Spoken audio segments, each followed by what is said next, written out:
Temática, então. Eu falei pro professor, eu acho que quer me derrubar. Vamos já resolver eles. Vamos lá. Qual que é o primeiro deles? Os exercícios que vocês tinham de fazer? Eu vou ter que falar para se a pessoa oferece abaixo, ó, a pessoa que está abaixo, 18, acima. Ou no peso ideal? Ah, esse foi tranquilo, né? Vamos fazer junto aqui.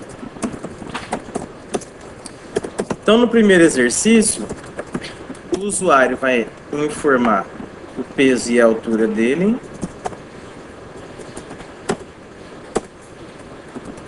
E a gente vai dizer, vai classificar esse peso de acordo com o IMC dessa pessoa. Ok? Sabendo que abaixo de 18, de acordo com o enunciado, a pessoa está magra, acima de 25, acima do peso, e entre está no peso ideal. Ok? Tá, então as minhas variáveis de entrada vão ser peso e altura. Isso. Vou criar um import aqui.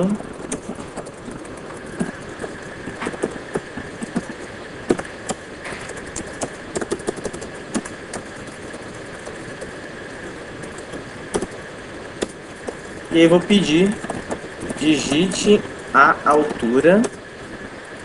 Como vai ser um pouco rápido, eu preferi que agora vocês só prestem atenção. Então, digite a altura e digite o peso. Até aqui tranquilo, né? Para calcular o IMC, double IMC igual a peso pelo quadrado da altura. E agora eu tenho que identificar se ele está abaixo do peso, acima ou no peso. Então, como que vocês fizeram para identificar se ele está abaixo do peso? If, né? If IMC menor do que 18, systemout.println, você está abaixo do peso, na verdade é seu peso, né? Seu peso está abaixo do peso ideal. Ok? Mesma coisa para caso esteja acima, né? Na verdade, de modo similar. Só que em vez de menor do que 18, vai ser maior do que 25. Seu peso está acima do peso ideal. Beleza?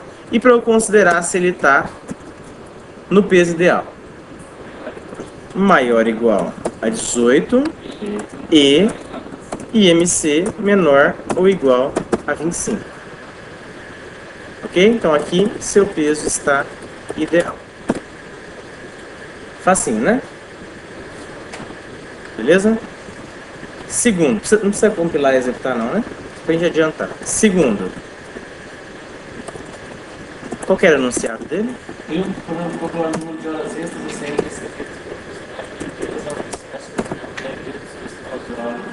de jornada do funcionário e seguindo conforme o número de horas trabalhadas. Efetivamente, o preço do documento. Com base nessas duas informações, o programa deve informar o número de horas extras que devem ser pagas aos funcionários. Por exemplo, caso a jornada do funcionário... Já entendi. Beleza, obrigado. Então, não, só para adiantar. Então, nesse daqui é similar àquele que a gente tinha na lista, com a diferença que lá a gente já assumia que a pessoa iria trabalhar mais, né, do que a jornada pré-estabelecida. Aqui não, se a pessoa, por exemplo, deveria trabalhar 220 horas no período, seja um mês, o que for, e ela trabalhou 200, eu tenho que falar, ó, você não tem hora extra a receber. Beleza? Então vamos lá. Então eu vou ter duas informações inteiras, né, que vai ser horas de jornada e a outra que é a horas de trabalho. Deixa eu falar. Está possibilitando. Entendi. Tipo, mas ele pode trabalhar tantas horas e meia, por exemplo, né? Bem observado. Então, considerando isso, double nesse caso seria mais apropriado. Ok? Então, systemout.println, digite o número de horas da sua jornada. O scanner, né? Então, leitor, igual a new scanner, system in, beleza. Aí, horas de jornada igual a leitor.next double. Mesma coisa, digite o número de horas trabalhadas. Então, horas de trabalho. Ok? E aí, como que vocês fizeram? Eu fiz assim, calculei a quantidade de horas. Eu coloquei assim, tipo extras, hora extras. Aí eu coloquei a entrada de horas de jornada menos horas trabalhadas. Não, ao contrário? Deixa eu ver se eu não lembro. Se as horas trabalhadas são maior que a jornada, deixa eu ver. Legal, Como é seu nome mesmo? José, né? O José, ele fez o que eu faria, né? Você dividir, não que as outras estratégias estejam erradas, mas você dividir o seu problema nos casos. Então, assim, eu visualizo 2 casos. O caso da pessoa que tem direito à hora extra e o caso da pessoa que não tem. Beleza? O caso da pessoa que não tem, na minha opinião, é mais simples de identificar, né? Quando que a pessoa não tem direito à hora extra? Quando a quantidade de horas trabalhadas, né, for menor ou igual, né, à quantidade de horas previstas na jornada dela. Então a gente já falou o que a gente precisa escrever aqui. Agora é só traduzir para o Java. Então, se horas de trabalho forem menores ou igual às horas de jornada, né, então eu trabalhei menos do que a minha jornada, ou eu trabalhei exatamente a minha jornada. Foi isso, né? Então não tenho aqui dentro hora extra a receber. Então aqui eu já poderia colocar systemout.println 100 horas extras a receber. Ok? A outra possibilidade é o inverso, né? Se horas de trabalho forem maiores do que horas de jornada, aí sim a gente caracteriza um excedente que vai gerar a hora extra. Ok? Como que eu faço para encontrar agora aqui dentro o número de horas extras? Valor não, valor naquele. Aqui ele só quer saber a quantidade de horas. Tipo, você tem direito a 5 horas extras. Entendeu? Ele só quer que você fale assim, ó, ele não sabe o quanto que isso vai dar, mas ele fala, você tem direito a tantas horas. Tá, e aí? Vou declarar a variável. Posso declarar a variável aqui? Pode, né? Qual que é a consequência de declarar a variável aqui dentro? A gente viu que ela só é vista aqui dentro essa chave e isso, dentro desse escopo aqui e essa chave. Beleza? Então, tudo bem, eu quero usar ela aqui dentro mesmo, vou declarar aqui. Então, double horas extras. Horas extras vai ser igual ao quê? Horas de trabalho menos horas de jornada, né? E aí, systemout.println, você tem direito a horas extras, né? Você tem direito a tantas horas extras. Bem simples, né? Deixa eu falar com o Juvenal, aproveita.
Beleza? Dúvidas? O terceiro. Você pode falar o enunciado para mim, Benigno, por favor? Utilizando somente variáveis inteiras e conceitos bem fixados, cria um programa para arredondar as Beleza. Já lembrei, já, obrigado. Então, nesse daqui, o usuário vai digitar 2 números inteiros, tá? Ele faz a restrição de que a gente só use variáveis inteiras. E o nosso programa vai ter que fazer a divisão desses 2 números, porém, arredondar acima quando preciso. Né? Tirando o errinho aí do professor, mas, por exemplo, quando for dividir 7 por 2, se fosse uma divisão real, daria 3,5, né? Então, nesse caso, ele quer que a gente dê como resposta o número 4. Ok? Mas se fosse, por exemplo, 8 por 2, também seria o número 4. Não precisaria aumentar 1. Beleza? Tá, então eu vou primeiro declarar a variável, as variáveis, que é a parte mais difícil, depois eu passo para vocês. Então, número 1, número 2. Então, digite o de cima é o numerador, né? Se não for, passa a ser o numerador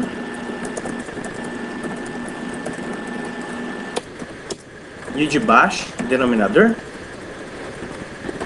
Denominador. Beleza. E agora, José? Hã? E aí você divide. Você cria só pode criar variável inteira, né? Então, int resultado.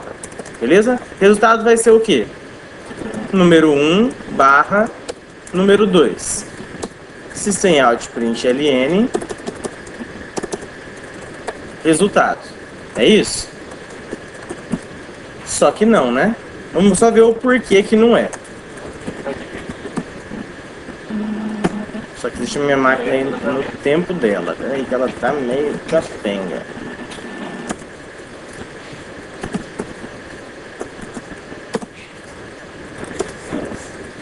Que foi?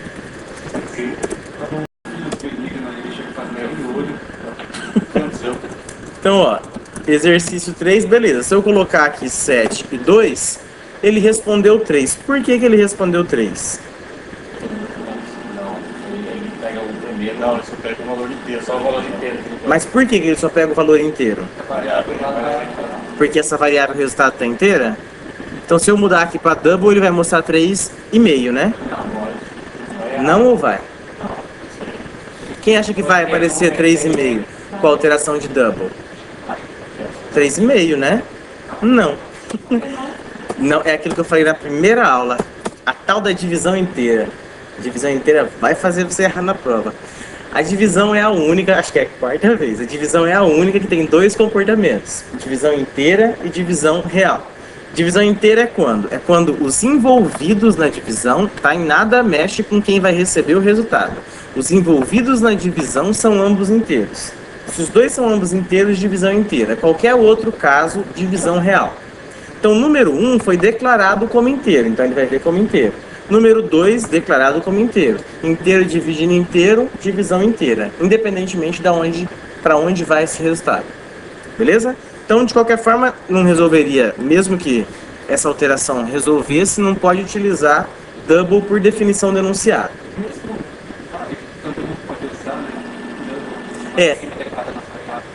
Ah, sim. Aí se aqui eu colocasse double, aí sim ela faria uma divisão real. Ah, entendi. Ó, que supus que vocês estavam... Beleza?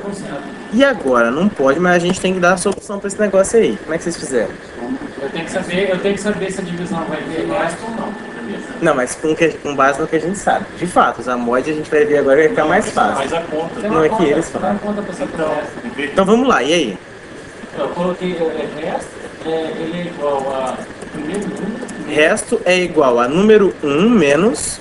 a multiplicação do resultado da divisão vezes o número 2. Resultado vezes número 2. Então o que ele fez? Ó, ele de fato fez a operação do resto. Deixa eu abrir aqui para desenhar. Então, ó, vamos pegar aqui 7. Eu vou tentar mostrar a minha 7 por 2, né? Você viu? Então, ó, 7 por 2, beleza? Divisão inteira, aqui ele coloca o 3, né? Aqui ele vai colocar o 6. O que a gente quer descobrir é esse resto que vai dar aqui embaixo, né? Que vai dar o 1. Beleza? A gente tem uma operação que a gente não aprendeu ainda, que é de fato o resto, que ele vai me retornar especificamente isso. Só que tinha que utilizar só aquilo que a gente viu. Então o que ele fez? Ele encontrou o resto por meio da operação inversa. Ó. Se eu multiplicar isso daqui, que eu já consigo pela divisão inteira, beleza? Por isso daqui, que já me é dado pelo usuário, concorda que eu vou chegar nisso daqui? Concorda também que o resto é a subtração desse, que eu também tenho, por isso daqui? Encontrou o resto. Então, ó, é o que ele fez. Número 1, 7, menos quem? Menos resultado, que a gente resultado vai ter é isso daqui, beleza? Vezes número 2 que está aqui, que vai dar o 6. Chega no 1. Ok? Então, o que a gente consegue inferir? Que se a divisão inteira deu um resto diferente de 0, eu tenho que fazer o que nesse exercício? Aumentar em 1 a divisão inteira. Beleza? Então aqui o que eu vou fazer é, se resto maior do que 0, resultado, pode ser, resultado mais igual a 1, que poderia ser substituído por mais, beleza? Lembrou? Certo? E aqui embaixo, resultado. Então agora vamos testar, aqui esse passo de responsabilidade, né? Ver se o código do Benigno está funcionando. Então vai ser 7 e 2, maravilha, 4. 8 e 2, também 4, sei lá. 15 e 2, 8. Beleza? Dúvidas? Tá, aí aqui. Pô, mas sempre que eu precisar fazer o resto, eu vou ter que fazer essa parafernália toda? Não. Da mesma forma como a gente tem a divisão inteira, você tem também o operador de resto que só funciona sobre números inteiros, tá? Então, se você quiser obter esse resto, da mesma forma como a gente fez manualmente aqui, mas sem tanto trabalho, o que você poderia fazer? Número 1 é o mod que vocês aprenderam em algoritmos, aqui vai ser porcento. Porcento, número 2. Beleza? Exatamente a mesma coisa. É também porcento? Tudo bem. Hã? Não iguala nada? Não é que para esse nosso caso, o que a gente quer saber é o seguinte: se a divisão deu resto, concorda que a divisão arredondada acima, eu vou ter que aumentar 1? Então assim, quando o resto dá 0, significa que é divisível, é certeiro, né? Então não tem que aumentar. Então aqui a gente vai considerar só os casos em que o resto da divisão foi maior do que 0. Se foi maior do que 0, aumenta em 1. Beleza? Bem observado também. Não posso colocar sem problema nenhum. Você pode vir aqui, ó, não quer usar a variável? Tranquilo. É só assim, para depois você ver se isso vai ficar legível para você entender. Ok? Beleza? E o último ligeiro, senão não vai dar tempo de pegar a matéria nova. Que é qual? Cria um programa para calcular os números inteiros. Existem dois números inteiros. Lembrei. Beleza, obrigado. Esse é facinho. Então, ó, digite o primeiro número. É complicado quando você perdeu um tempão para fazer, o professor vai falar que é facinho, né? O segundo número, beleza? Tá, então, por exemplo, se ele digitar 3 e 5, a gente tem que responder quanto?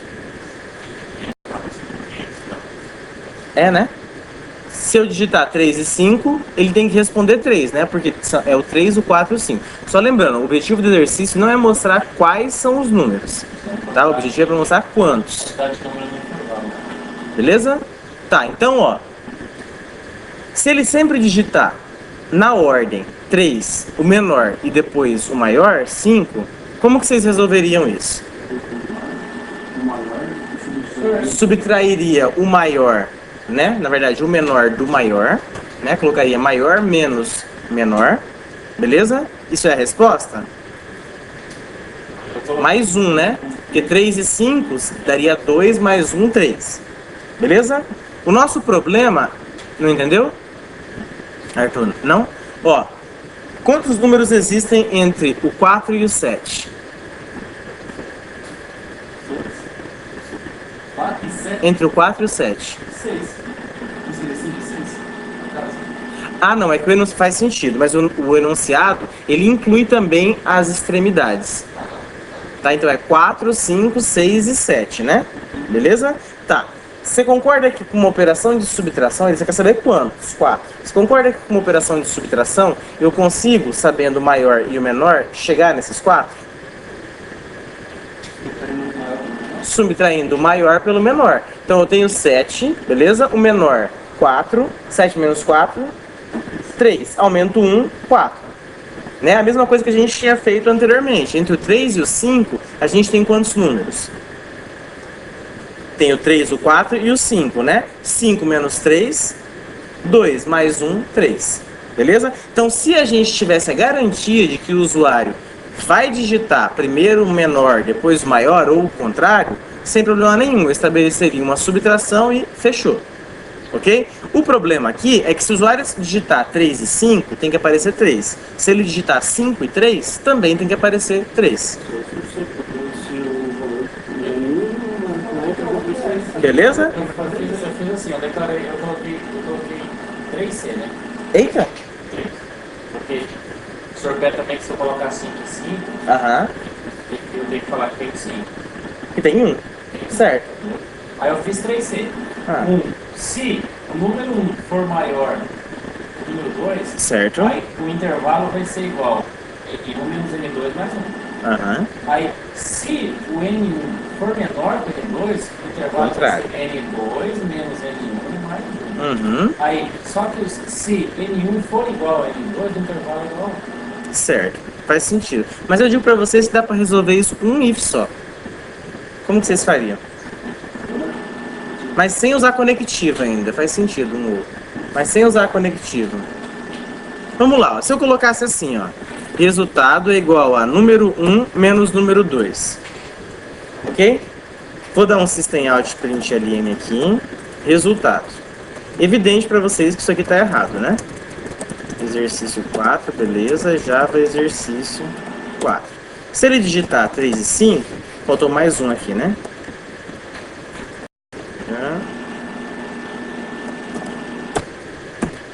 Opa, perdão. Depois mais um. Vai dar na mesma, tá? Depois a gente resolve isso.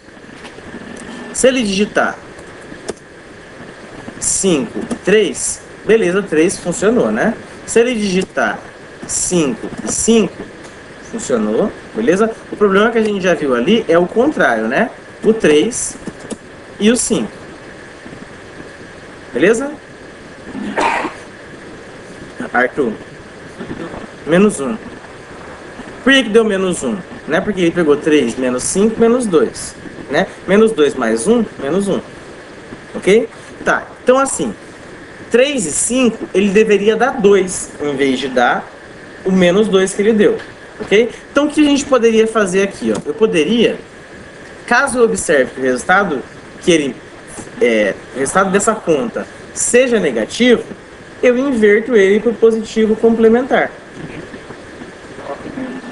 Pode ser também. Então aqui o que eu vou fazer? Se resultado menor do que 0, o que eu faço aqui?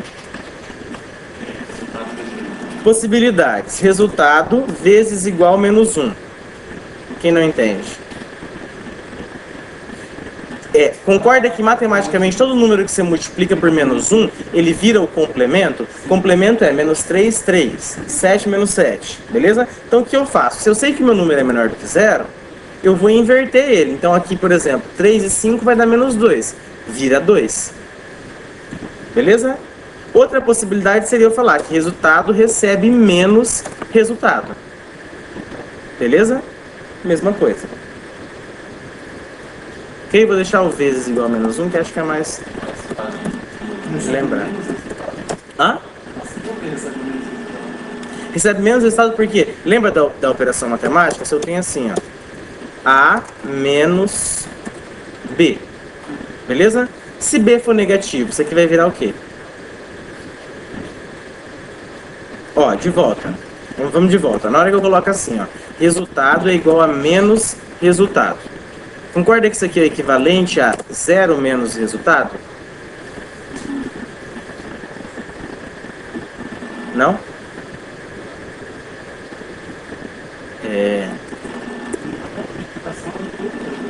Não, vamos pensar na matemática mesmo, ó. Imagina que eu tenho assim, x é igual a menos y. Beleza? Concorda que isso aqui é a mesma coisa que isso aqui? Ok? 0 menos y. Beleza? Imagina agora que y é negativo. Então ele vai ter um menos lá. Ok? Então aqui, esse y vai estar assim, né? Menos alguma coisa. Menos com menos. Então isso aqui vai resultar que x é igual a quê? Y positivo. Entendeu? Quando você coloca o menos na frente da variável, ele vai inverter. Né? O que era menos vira mais, o que é mais vira menos. Mas ele vai inverter por conta de uma operação matemática. Né? Menos alguma coisa, se essa alguma coisa é positiva, vai virar negativo. E se ela era negativo, vira positivo. Entendeu? Útil, aham. Vamos testar.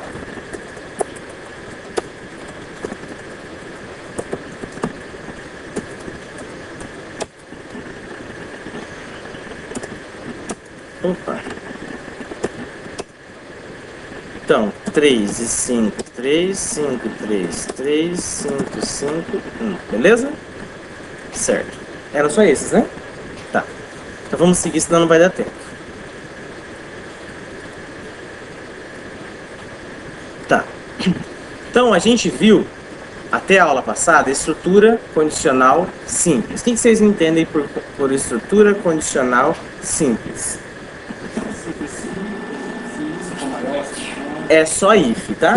A estrutura que envolve só if, o nome bonito dela é estrutura condicional simples, ok? Na aula passada, eu fui na onda de vocês e acabei mandando um else lá, ok? Aquele else que a gente colocou e teve que esquecer, ele é o que? Ele é o que caracteriza que a nossa estrutura agora é uma estrutura condicional composta, beleza? Por que composta? Vamos pegar um exemplo aqui, ó. Esse daqui, beleza? Concorda que essa estrutura condicional tem uma ligação lógica com essa daqui? A ligação lógica é a ligação do complemento, né? Se eu entrar lá, eu não vou entrar aqui. Concorda? A estrutura condicional simples, por si só, ela não garante essa exclusividade entre as estruturas. Porque, por exemplo, ó, se eu tivesse um igual aqui, essa minha exclusão mútua de executei um, não executo o outro e vice-versa, continuaria aqui? Deixa eu melhorar a pergunta, ó. Concorda que da forma como a gente criou a lógica dessas duas estruturas condicionais simples, a execução de uma implica na não execução da outra e vice-versa? Beleza? Tá, essa exclusão mútua é se eu faço, você não faz e vice-versa. Essa exclusão mútua, ela foi gerada aqui por conta das nossas condições. A condição que está aqui com a condição que está aqui. Se eu colocar um igual aqui, essa exclusão mútua permanece? Não, por quê? Tá, e porque dá um exemplo que quebraria essa exclusão mútua. Os dois podem ser dados iguais. Quando a hora de trabalho, nesse caso, e a hora de jornada forem as mesmas, ele vai entrar tanto no primeiro if quanto no segundo if. Ok? Hã? Isso, a nossa lógica, ela não cria essa exclusão mútua. Beleza? Mas existem situações em que a exclusão mútua, ela é inerente ao problema. É igual aqui. Ou a pessoa recebe hora extra, ou ela não recebe. Entrou em um, não vai para o outro. Ok? Esse é o princípio, tá, da estrutura condicional composta. A estrutura condicional composta, o princípio dela é: eu tenho várias estruturas condicionais, só que elas estão todas juntas em uma só. E a execução de uma delas elimina a possibilidade de execução das outras seguintes. Tá? Então aqui, como que eu faço? Eu tenho duas estruturas condicionais simples aqui. Como que eu faço para gerar uma única estrutura condicional composta que eu já ganhe, por consequência, a exclusão mútua entre elas. Eu substituo isso daqui por um else. O else é o quê? É o senão de algoritmo. Ok? Então agora, mesmo que eu coloque qualquer regra, qualquer lógica aqui em cima, eu nunca vou ter esse trecho numa mesma execução. Esse trecho executado junto com esse trecho aqui. Ou vai ser um, ou vai ser o outro. O else, a sintaxe é desse tipo? Isso, a sintaxe, isso mesmo. Sintaxe é como que eu escrevo esse negócio para o Java entender. Ok? Assim.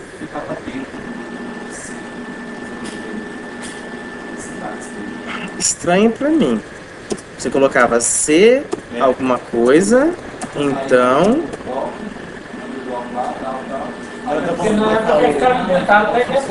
Ah, entendi. Eu acho que talvez em algoritmos. O else estava dentro desses parênteses do if. Dentro do parênteses do if? Não, parênteses da chave. Não, né? Era só o modo como estava organizado, é isso? Não, você porque usava chave. Mas vocês usavam início e fim no C, ou fim C? Então ficava no final da construção da lógica. Ah, entendi. Aí tinha o trecho e quando acabava o trecho do C vinha o quê? Vinha o senão, né? Mesma ideia. É a chave mesmo que... Talvez seja isso, a chave que lá não existia. Ok? Beleza? Tá, então, isso daqui, antes a gente tinha duas estruturas condicionais simples, agora a gente passa a ter uma estrutura condicional composta. Você pode ter quantas estruturas condicionais compostas você precisar. E entre elas, não existe também essa exclusão. A exclusão só é garantida entre esses elementos que pertencem à mesma estrutura condicional composta. Ok? Tá, vamos pegar mais um exemplo, só para a gente ver. Esse exemplo do IMC. Ele tem característica que embute a exclusão mútua?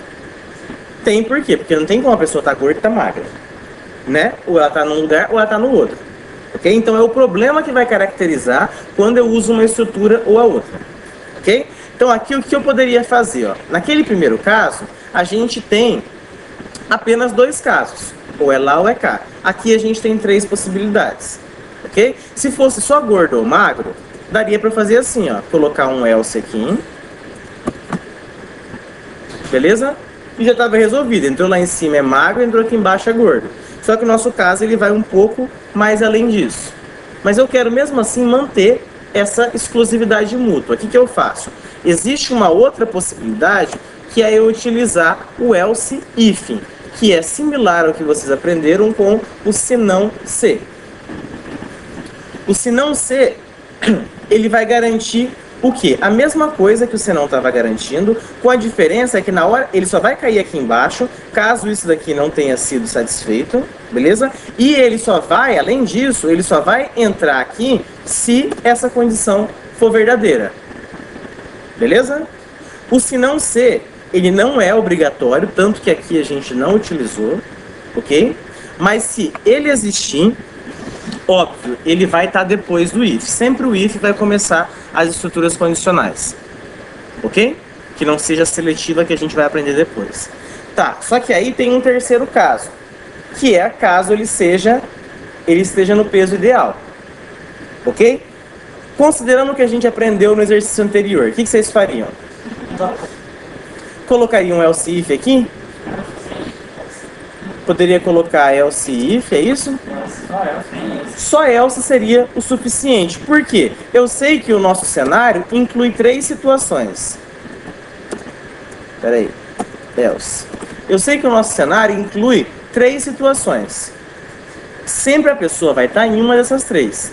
Né? Se ele não entrou na primeira nem na segunda, eu nem preciso validar nada, porque eu já tenho certeza que se ele chegou até aqui, IMC não é menor do que 18. Se ele chegou até aqui, também posso afirmar que IMC não é maior do que 25.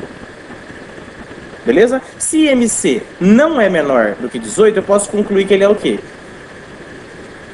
É que o não, ele dá uma travada na cabeça da gente. Ó. Se eu sei que o IMC não é menor do que 18, o que eu posso dizer a respeito do IMC? Que ele é maior ou igual a 18. Beleza? Então isso aqui, eu já chego nessa conclusão aqui por lógica. Já sei aqui embaixo que IMC é maior ou igual a 18. Se IMC não é maior do que 25, IMC é o quê? Menor ou igual. Tá? Então a gente já criou aquela regra que tinha aqui embaixo por consequência lógica. Vou implementar um do zero agora.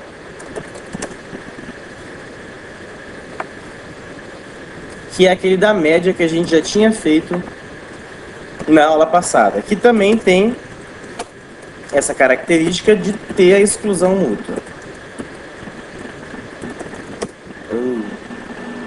Peraí.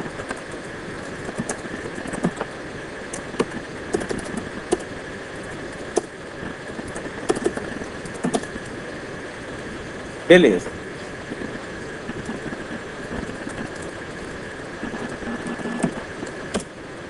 Tá, então eu quero que o usuário digite quais foram as notas dele em duas provas, vou calcular a média e quero saber se ele passou ou não passou, se ele está de exame. Ok? Então vamos lá. Então vai ter um double aqui, P1, P2, média. Ok? System out print ln, digite a nota da P1. P1 igual a leitor.next double. Digite a nota da P2.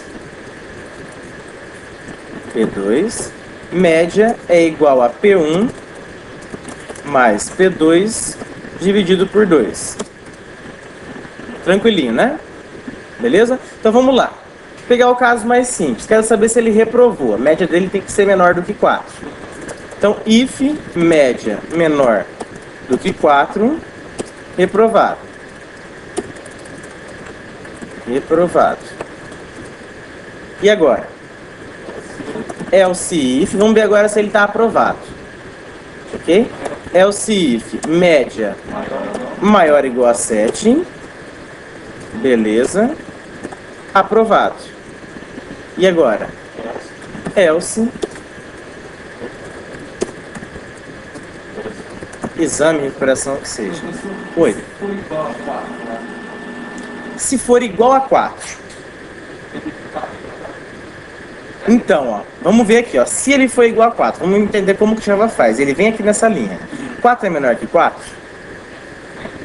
Menor que 4? Não é menor, né? Não é menor, beleza. O que ele vai fazer? Vem pra cá. 4 é maior ou igual a 7? Não. O que ele faz? Cai no else, exame. Entendeu? Você tem que ser nessa ordem ou pode colocar essa depois else? Bem observado. A ordem precisa ser essa ou posso colocar o else if depois do else? Não, sempre se o else aparecer, else e else if, eles não são... O único que é obrigatório aparecer é o if. Se o else aparecer, obrigatoriamente ele tem que ser o último. Ele tem que finalizar a estrutura. Ok? E o else if, ou ele vai estar no fim, caso o else não apareça, ou ele vai estar entre o else e o if. Se tivesse mais 3 else if. Se tivesse mais 3 else ifs aqui, sem problema nenhum. Desde que você finalize com else ou finalize com else if, né? A ideia é, tem else, ele vai finalizar. Beleza? Ok? Tá. Quero mudar só um pouquinho aqui, eu quero colocar assim. Se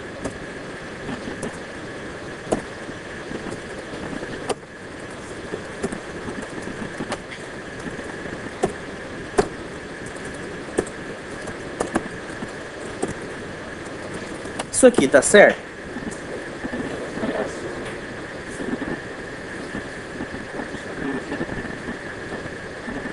Não. Tá errado, né? Sim. Por que tá errado? Porque ele está falando que se for maior ou igual a 4, Tá de exame, né? Não, é totalmente coerente sua argumentação. Que se a média, eu tô dizendo aqui que se a média for maior ou igual a 4, a pessoa tá de exame. De fato, a gente sabe que ela tá aprovada.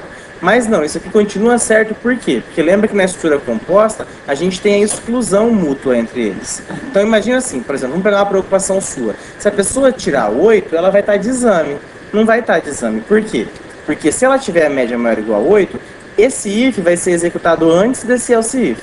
Então se a média é igual a 8, ele vai entrar aqui. Daqui ele vai para onde? Ele vai para o final da estrutura, aqui. Ok? Agora imagina que ele tirou 5. Se ele tirou 5, a média dele não é maior ou igual a 7. Ele vai vir para cá. É maior ou igual a 4? É exame. Daqui ele vai para onde? Para cá. Beleza? Então executou 1, ele só vai executar, dessa estrutura toda, ele só vai executar 1. Executou 1, sai da estrutura inteira. Sai o laço. Hã? Executou e sai do laço. Só o nome que é esquisito, se a gente falar laço. Executou 1, ele sai da estrutura condicional. Ok? Se tiver outra aqui embaixo, sem problema, ele vai continuar a execução. Então essa daqui é uma estrutura, essa daqui é outra. Ok? Beleza. Só testar aqui.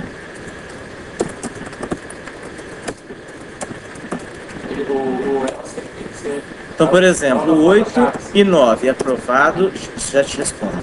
5, 6 exame, 2 e 1 reprovado. O else tem que ser? Logo após a chave? É porque é assim, ó.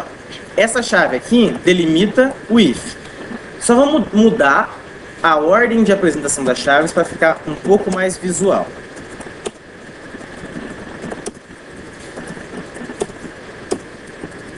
Então, ó, é isso daqui. O if começa aqui, termina aqui. O else começa aqui, o else if, termina aqui.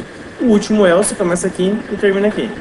Beleza? Pode entender como início e fim. É que por convenção, utiliza, não sei porque demorei a me adaptar, mas utiliza-se essa convenção. Então aí fica um negócio meio esquisito mesmo, mas até acostumar só. Eu também era acostumado assim, abria na linha de baixo, fechava na outra. Ok? Vamos para mais um então. Mas aí é correção, se tiver Se tiver na linha de baixo, sem problema nenhum. Mas eu não recomendo, mesmo agora que você está começando, porque depois para você voltar para cá, eu falo por experiência própria, porque eu programava antes em Pascal, e lá tem o begin e o end, que segue a estrutura que como eu coloquei aqui. Era difícil para eu ler um código em Java. Tá, então vamos lá. Exemplo. Alguém chamou? Não. Então, exemplo 2. Quero criar um programa que vai pedir para o usuário digitar um determinado ano. Então, digite um ano.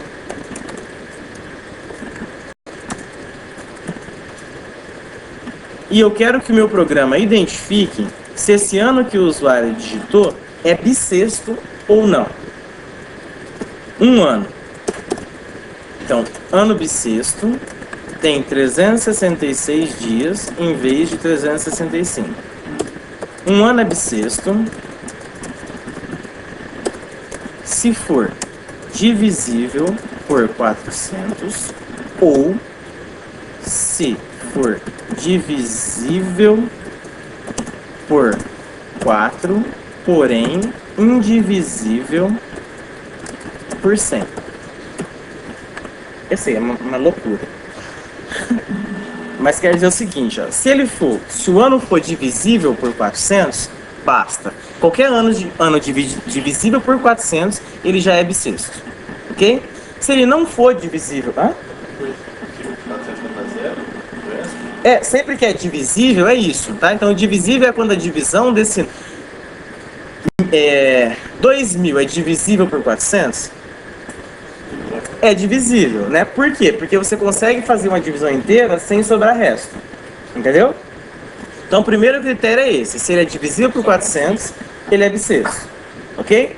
Se ele não é divisível por 400, tem mais uma chance ainda dele ser bissexto. É que ele precisa ser divisível por 4, porém indivisível por 100.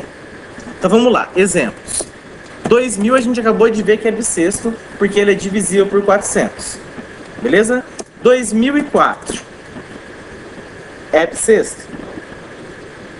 É bissexto. Por quê? Ele não é divisível por 400. Ok? Concorda? Ele não é divisível por 400. Porque se você dividir 2004... Não tem aqui. Se você dividir 2004 por 400, pode ver que vai dar fracionado. Beleza? Mas são duas condições que determinam se ele é bissexto. A primeira a gente já viu que não foi. Né? A segunda pode ser o quê? Se ele for divisível por 4, 2004 é divisível por 4? É divisível por 4. E ele tem que ser indivisível por 100. Agora dá um nó também na cabeça. Indivisível por 100. Ele não pode ser divisível por 100. 2004 é divisível por 100? 2004, quando divide por 10 ou por 100, é só você recuar a vírgula, né? Então, ó, dividido por 100 não dá inteiro. Então, ele é indivisível por 100. Logo, ele é ou não é bissexto? É bissexto. Mais um para terminar. 2100 é bissexto ou não é bissexto? 2100 por 400. Indivisível. Beleza? Não entrou na primeira regra. 2100 é divisível por 4. Beleza? 2100 é indivisível por 100? Eu sei que a lógica agora... 2100 é divisível por 100. Logo, 2100 não é bissexto. Confuso, mas entendeu? Mesmo? Hã? Só aprendeu o quê? A dividir, não entendeu a lógica? Ó, são duas condições. O ano vai ser bissexto quando? Primeiro, é divisível por 400. Acabou. Se é divisível por 400, fica contente. Já é bissexto. Beleza? Se ele não for divisível por 400, tem mais uma chance. Só que essa chance ela é dividida em duas. Ele tem que ser divisível por 4, mas não pode ser divisível por 100. Entendido? Então vamos lá, me ajuda agora a montar aqui. Não, já digitou lá em cima.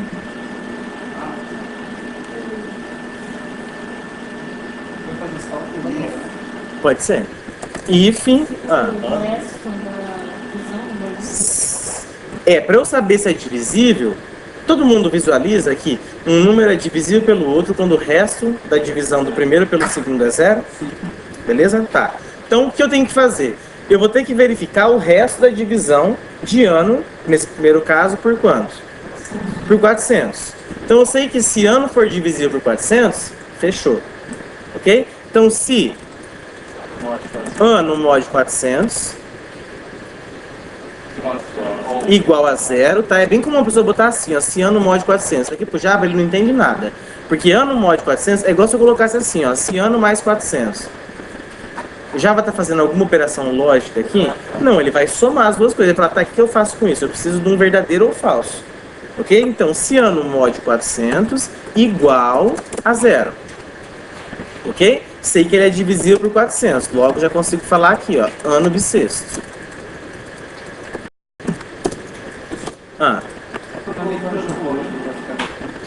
Um de cada vez, como é que é?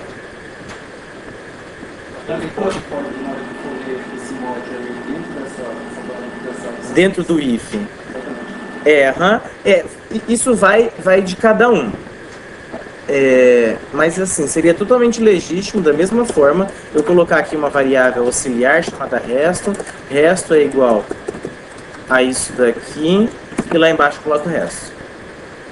Ok? Assim, na minha opinião, é mais didático. Ok? Beleza? E agora? Else if. Só que agora esse resto aqui não vai caber. Então vamos tirar o resto daqui. O resto era a variável que ia guardar a operação do resto. Ano mod 4 igual a zero. E ano mod 100 diferente de zero.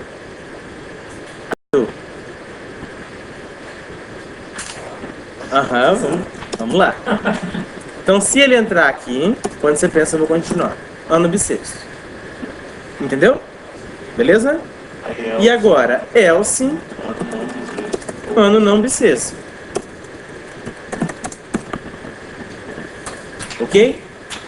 Consigo remover esse else if daqui? Como?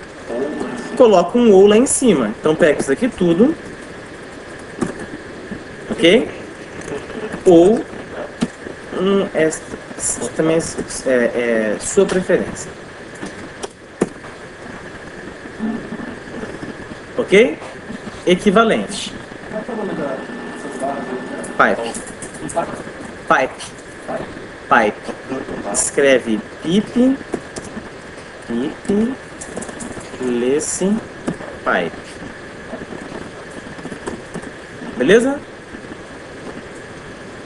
Tranquilo? Vamos testar aqui.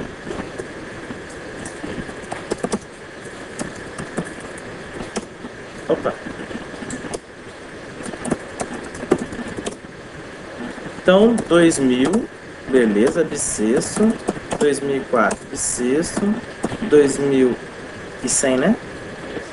2003?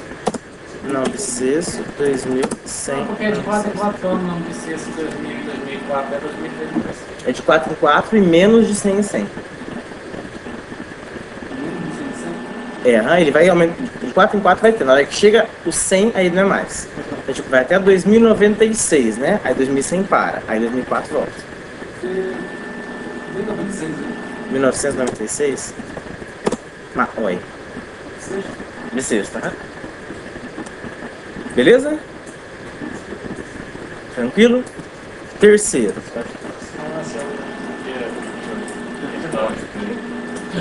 Ele tá com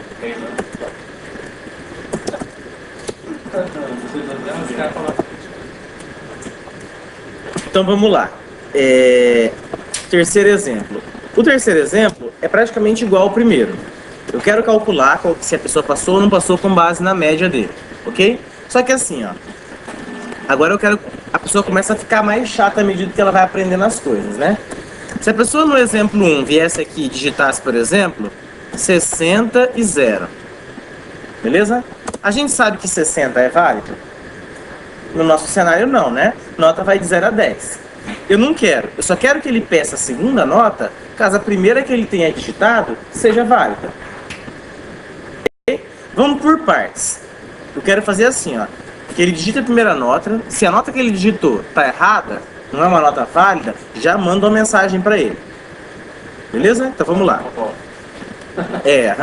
Então vamos lá. Primeira nota P1. Beleza? System out print ln. Digite a nota da P1. P1 igual a leitor. Ponto next double. C. P1. Vai lá, Arthur. P1. P1. Que foi? Eu quero criar um programa em que é para calcular a média do mesmo jeito que o primeiro. Só que agora nosso programa está mais detalhista. Ele não quer, por exemplo, que caso o usuário digite uma nota 60, uma nota menos 40, que o programa continue. Entendeu? Então, por exemplo, igual aqui, ó, eu executei, digitei nota 60, ele pediu a segunda, digitei nota 0 e ele falou que eu estou aprovado. Óbvio, porque eu estou com média 30, né? Ok? Então, o que eu quero? Eu quero assim, nesse caso, ele digitou 60, eu já queria que meu programa falasse para ele, ó, essa nota aí não está com nada. Então você deveria dar condições. O máximo das notas que dá no caso aí. Certo, então aqui eu já mostrei a mensagem para ele, fiz a leitura. O que eu coloco aqui?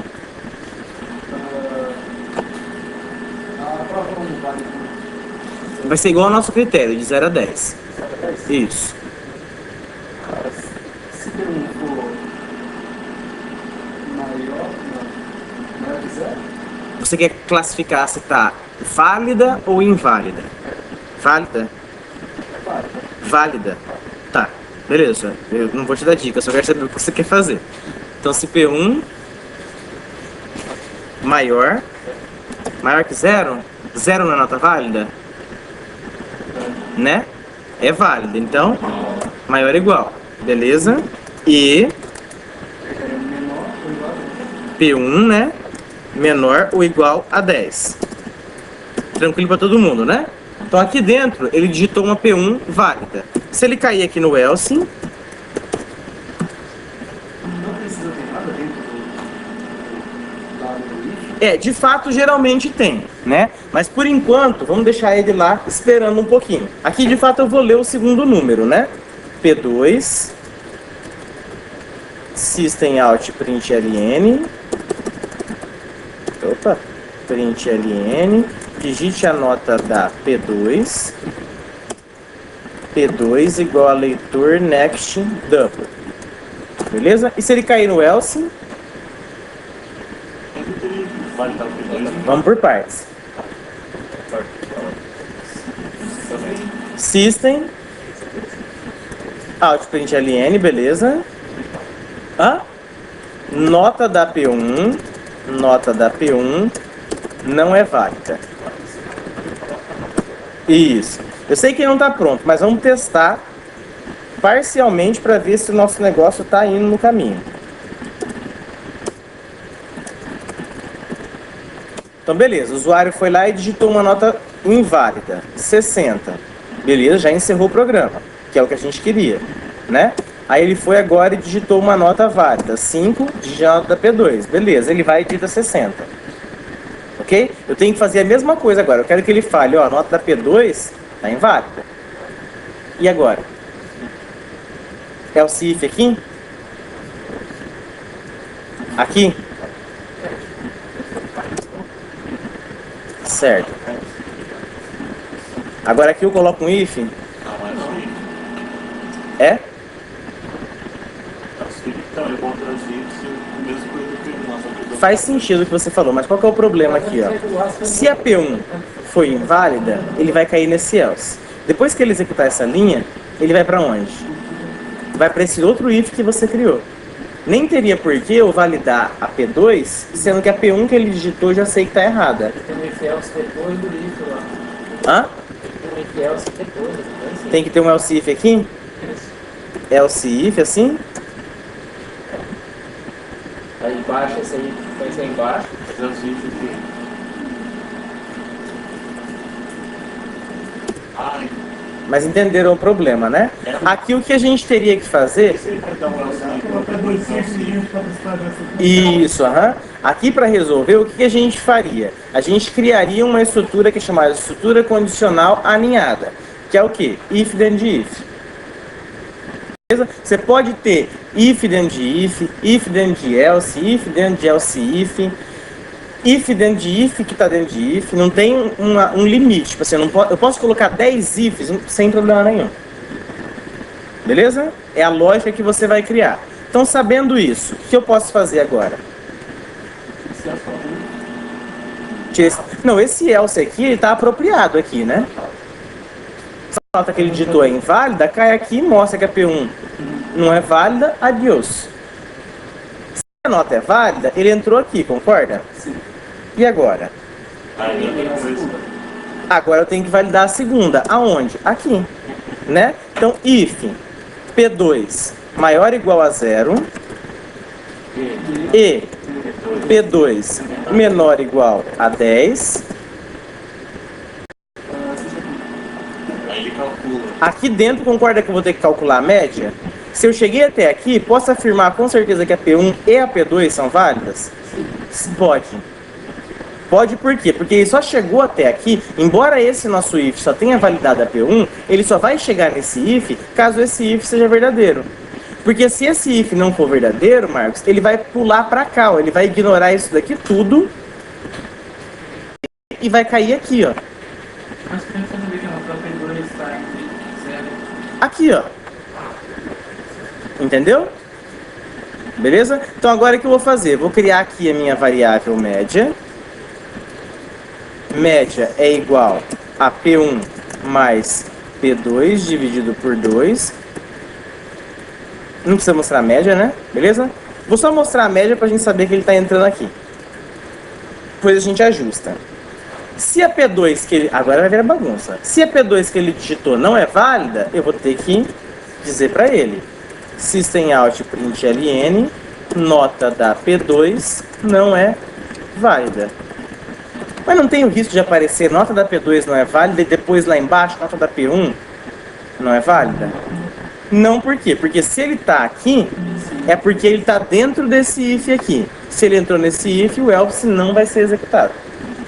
Se ele fica tudo isso, esse outro else que está fora, ele esquece. Na verdade o que ele vai fazer é o seguinte, ó, ele vai ignorar. Tá vendo que onde está vermelho lá embaixo? Ó, isso é o bloco inteiro. Se ele entrou, tudo que está conectado aqui, ele, numa estrutura composta, não vai ser executado. Ok? Vamos só dar uma testadinha nele. Vamos lá, já vai ser exemplo 3.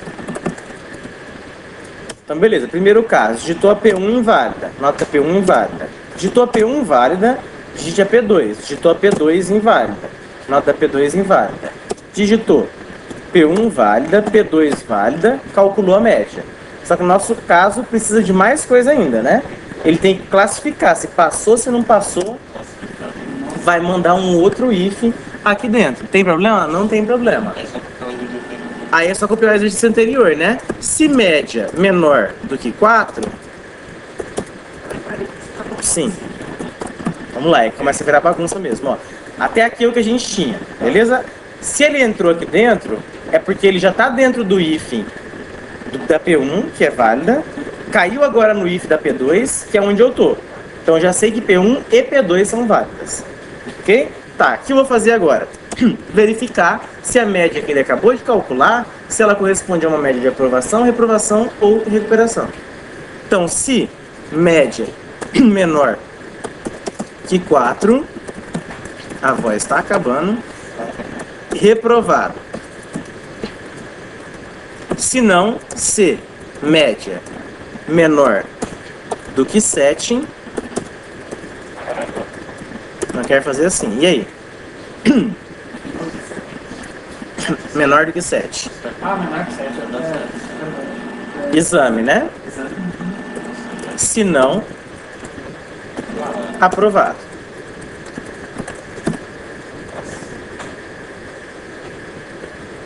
Beleza? Como que é? Ah, é. Tranquilo? Então vamos compilar.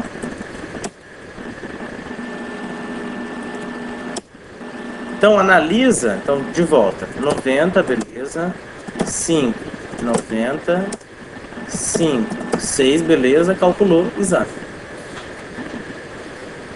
Ok? Então analisa as estruturas separadamente, tá? Óbvio, considera quem está dentro de quem. Por mais que essa minha condição aqui seja verdadeira, ela nunca vai ser analisada se nesse if aqui a minha condição foi falsa. Beleza? Só mais um aí e já encerra. Tá acabando já.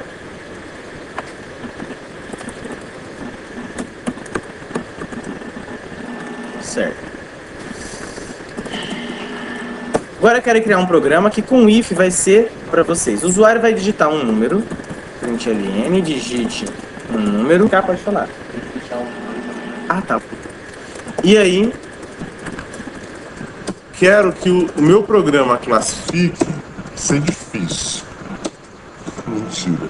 Se o número é par ou ímpar. Facinho, né? E aí? If número mod 2 igual a 0, system out println par. Se não, ímpar. Tranquilo, né? Só que não vai ficar tão tranquilo.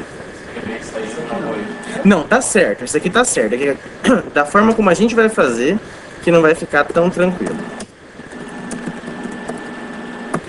Opa. Então digitou, por exemplo, 9, ímpar, 4, par e assim vai. Beleza? Tá funcionando, mas o professor é chato e ele quer que você não use um if aqui dentro. Mas vamos entender como. Concorda que o conteúdo do if e o do else... Hã? Não, calma. Concorda que o conteúdo do if e do else são bem semelhantes? Se ele entrar no if, se ele entrar no else, concorda que as instruções são praticamente a mesma, só muda o conteúdo? Ok? Nesse tipo de situação, você pode utilizar um operador chamado de operador ternário. Ok? Que é esse operador ternário? O operador ternário, ele tem 3 elementos. Primeiro, uma condição, assim como o if. Ele vai receber o sinal de interrogação. Beleza? Aqui você vai colocar o que ele precisa substituir caso a condição seja verdadeira, 2 pontos, e o que ele tem que substituir, o operador ternário, caso a condição seja falsa. Isso daqui é o operador ternário. Ele tem essa estrutura. O que ele faz? Ele, na hora em que ele é executado, ele vai substituir tudo isso daqui, ou pelo que você colocou aqui, ou pelo que você colocou aqui. Tá? Então o que eu vou fazer? Ó? Eu sei que entrando no if ou entrando no else, eu vou executar um system out, concorda? Então eu vou tirar esse system out de dentro do if. Ok? Eu quero que esse system out imprima par caso o resto da divisão por 2 seja 0. Ok? Então o que eu vou fazer? Eu já falo aqui, ó, o que vai ter aqui dentro que é o que vai ser substituído. Então, ó, eu vou colocar a minha condição, tá? Número 2 igual a 0. Ok? Depois da condição vem uma interrogação.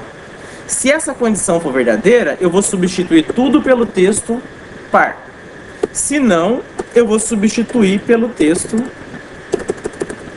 ímpar. Então, como que ele vai funcionar? Ele vai executar, isso aqui sai fora. Ele vai executar esse system.out.println de qualquer forma.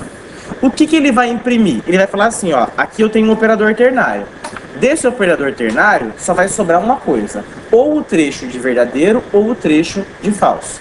Então, na hora que ele executar, ou ele vai substituir isso daqui tudo por par, ou ele vai substituir isso daqui tudo por ímpar.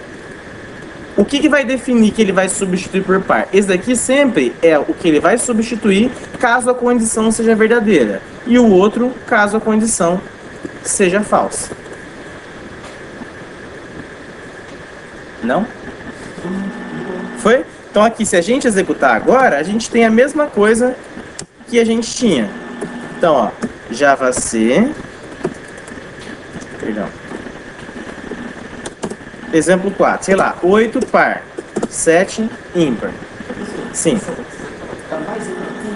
Sem problema nenhum, só que aí você teria... Todo mundo aqui já mexeu com a fórmula C do Excel? Não? Não, então esquece. Você poderia, só que sempre você estaria utilizando o operador ternário. Então, ó, aqui dentro você poderia falar bem assim, ó, se isso daqui for verdadeiro, ok? Ele vai substituir por isso daqui, né? O que você pode fazer? Aqui você pode colocar outro operador ternário. Então, ó, condição, caso verdadeiro, caso falso. Então aqui eu teria que, por exemplo, quero colocar se número, só que vira uma bagunça. Se número maior do que 5, substitui por par maior que 5. Se não, entendeu? Aí, só que para você ler isso daqui depois, ok? Só para eu confirmar se vocês, esse é rápido. Para eu confirmar para ver se vocês entenderam o mesmo operador ternário. Nem vai ter entrada nesse. Então eu tenho uma variável x aqui, que vai receber 3.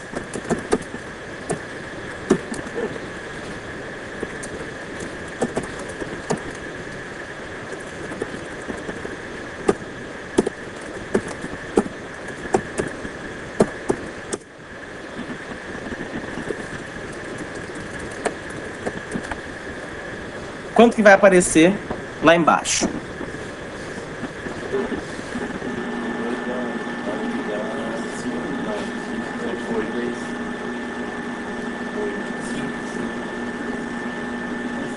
Só nota que tem um mais aqui, tá?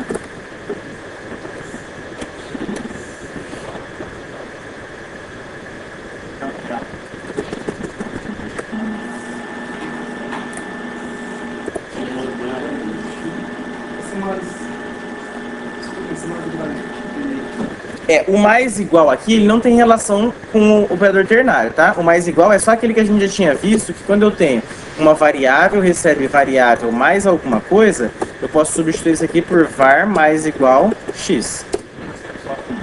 Hã? Não, mais que é uma unidade. Mais igual acumula o que você já tinha na variável, aquilo que está na minha parte direita. Hã?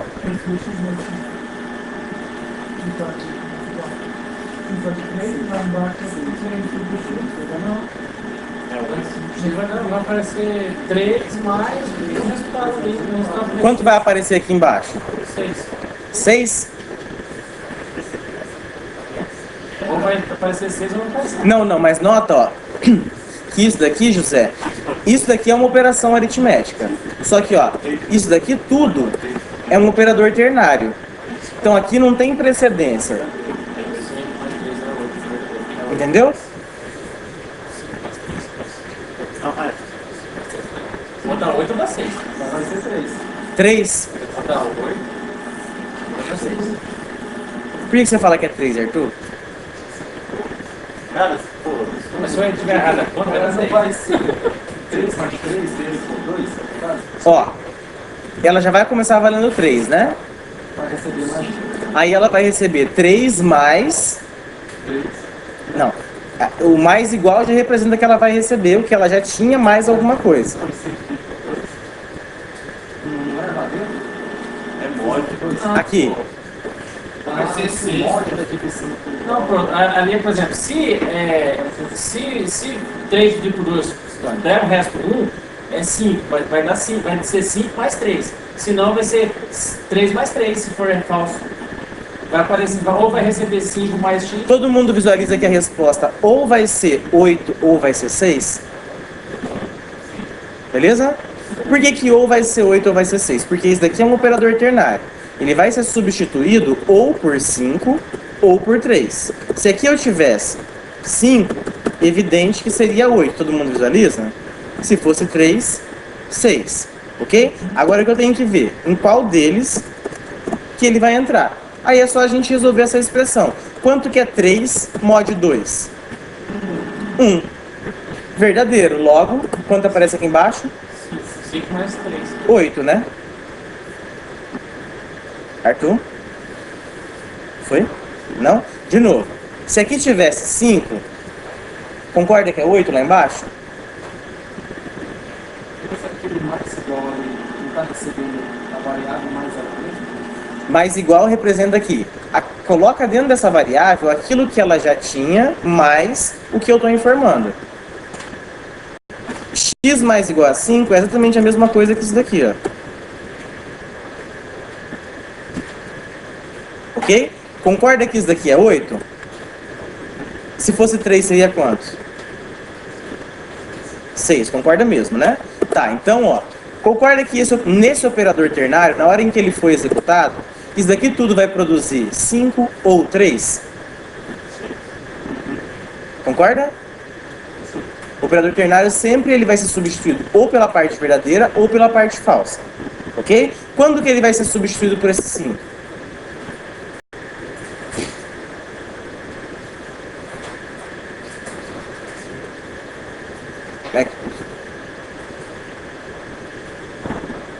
Não foi, Arthur? Não, mas eu preciso que você entenda. Olha, eu sei que o tempo tá acabando, mas vamos lá.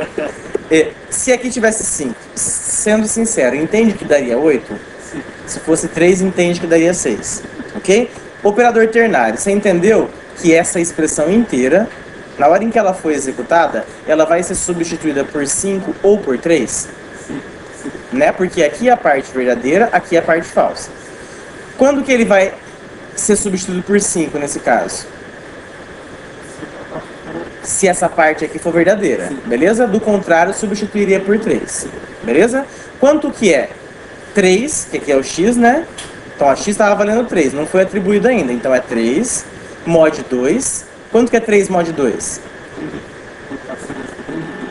É o resto da divisão de 3 por 2. Então vai dar 3 por 2, né? Aqui vai dar 1. Né? Vai dar 1. Aí 1 vezes 2, 2. Vai dar 3 menos 2. Resto. Assim, ó.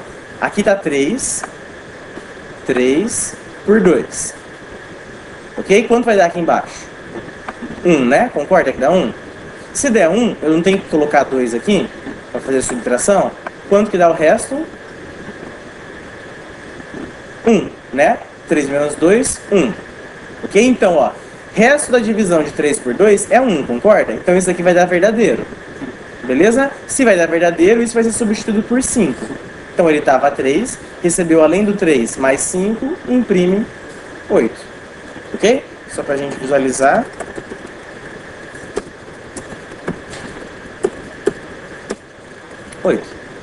Beleza? Vou fazer a chamada rapidinho aqui. Sei que vocês estão doidos para ir embora.